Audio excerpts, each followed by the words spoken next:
Hi, my name is Marley, as introduced earlier, and today I'm going to talk about time. Is it your friend or your foe? So to preview the talk a little bit, this is what's going to go down. This talk is kind of acting as a cumulative reflection to my 4 years here at Purdue.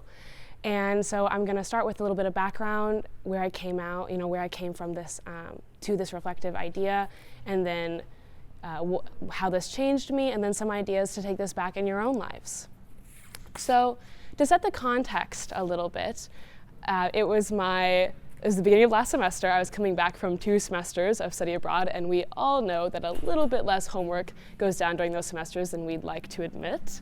So I was coming into a very full credit schedule, and I was involved in ACE Campus Food Pantry and the Purdue Student Farm Organization, and I was taking on a lot more leadership than I was used to. I had a very full schedule, and as you can maybe imagine, by the middle of the semester, I had it. I was so overwhelmed, and I was consistently disappointed in myself. I would start the day at 8:30, and I would go from class to class to class, and then meeting, and then class, and then meeting. And then I would end up at home at like 8 p.m. and still have to do all of my homework due at midnight. It was an exhaustive cycle. And it left me feeling so angry all the time at all the things I was involved in. I said, that's the problem. They're asking too much of me all of the time.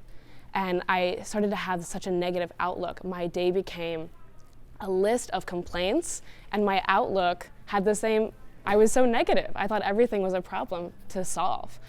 And this kind of led to a breaking point moment. And one week I said, nope, that's it. And I turned my phone off, I canceled all of my meetings, and I didn't do any work. And you know what happened? Nothing. Nothing bad happened, because all of this busyness was coming from me, and that's the moment I realized that. I've discovered that my perception of leadership was leading me to believe that hard work had to equate leadership, and leadership had to equate hard work. And so I was overworking myself constantly. And this had such a negative outlook on what I thought achievement meant. I thought because I felt insecure in this position, I had to overwork in order to feel equal. I had to outwork my peers. And it trickled down, right? It went into every interaction because it was how I saw things. And everything became something to get done, something to check off the box. Every interaction was something to finish as soon as possible. If I could just get out of this event, if I could just finish this meeting ahead of time. And instead of seeing everything as an opportunity to grow and meet someone, I saw it as something to get over as soon as possible. And it left me saying a lot of I statements. It was like, what is my legacy? What am I doing? How is everyone perceiving me? It was all about me. And I wasn't stopping to think about what I was passionate about, the people I was meeting. And this realization didn't make things easier at first. In fact, it created a lot of self-anger, a lot of self-frustration. And it took me a few weeks, admittedly, to realize that the challenge was not punishing myself to do better, but instead to reconceive how I consider leadership. And I think this is a really important topic that's not valued often in our work world, which is why I'm putting the emphasis back on our time and the value of it.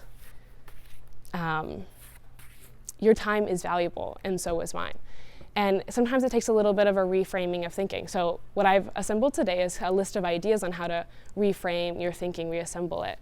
And it's half mental, and it involves your brain, and half of it's planting seeds for better behavior.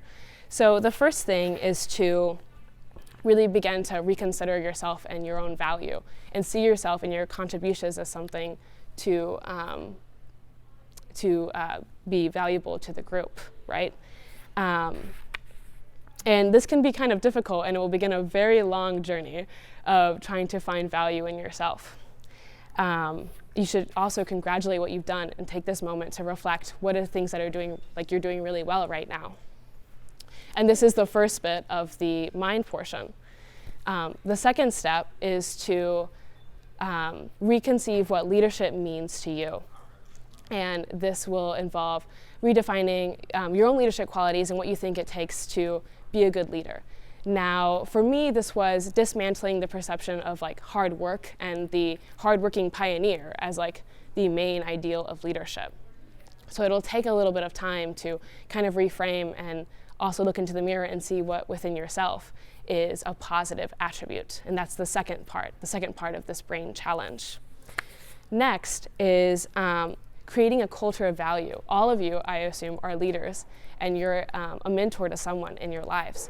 So starting to see these interactions and all your leadership as a positive, as something to cultivate, as something to value, will start to alter your perception and your outlook on every interaction in your day. So instead of making something to get done as something to value and to get closer to someone.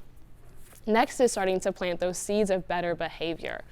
And the first step to doing that is acknowledging what you need. For me, that was 6 hours of sleep at least. For some people, that's taking an entire Wednesday night off to watch Working Mom season 3 on Netflix. It depends on who you are, but first you have to articulate it to yourself before you can articulate it to other people.